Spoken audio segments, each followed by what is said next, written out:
Okay, so I just wanted to talk to you really a minute from my heart. It's been a really emotional day today in real estate. And you never know how the days are going to go, right? Like real estate, it's ever changing. Everything's different. And this morning, I started out my day after being awake a lot of the night, which that can happen sometimes, right? But I had so much on my mind in the middle of the night because my clients had fallen in love with the house, and it seemed very, very clear that it was to be their home. But this morning, I started out with the listing agent saying that the seller had taken another offer. And you've got to understand that my client, they've been through hell and back over the last several years, and a lot of personal tragedy. And I knew this was the home for them. And I had prayed. I was like, God, please let it work out. The agent said, no, it's not going to work out. We're going to take another offer. And so I had to call my clients and tell them that this is not the one. And they were distraught. And then I go on in the day, and people often ask what real estate agents do, and this is a large part of what we do.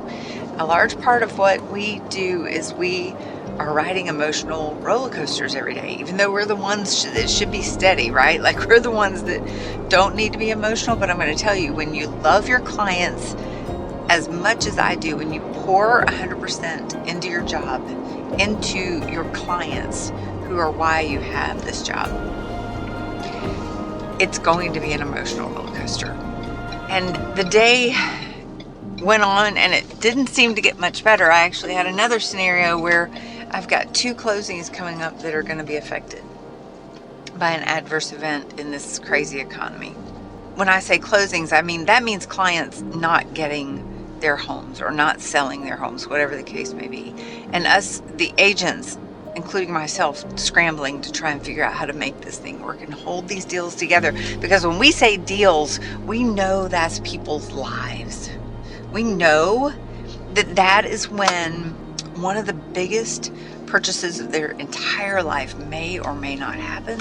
And that's something that we fight so hard to make sure we get to that closing table so that they get to where they want to go. They're on their journey home. And then later this afternoon, in one of their most remarkable afternoons I think I've ever had, earlier in the day, I had prayed very earnestly to God for him to work this out so my clients could get that home, the first clients I was mentioning earlier, to get that home that they knew was theirs. And I prayed, I said, God, please, can you make this happen? Please, would you work it out? And I left it at that and went on about my day and took these other calls and learned about the other deals that are fragile, all these in this turbulent economy. And then I get a call that I can't take because I don't have good service in the particular area I was in. And I get a quick text saying the buyer backed out. And I knew that I had to call that lady then, but I had to get where I had good service. I drove quickly to that spot and I finally was able to call her. And are you kidding me? And she said no. And I said, oh my gosh, that is the best news. You just cannot imagine the emotional roller coaster that I have been on today. Not just me, but my clients have been on. They were miserable this morning. And then this afternoon, getting to call them and share with them that you got the home. And I had a little fun with it. I was like, hey, I have a question to ask you. Do you want to still buy that home? And of course they were like, what? Yes. And so it's a praise God moment. That's when you thank God for answered prayer, because he moves. He hears you. He listens.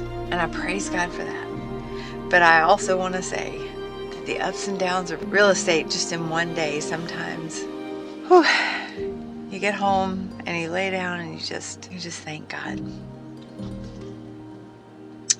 Now to pray for the other scenario.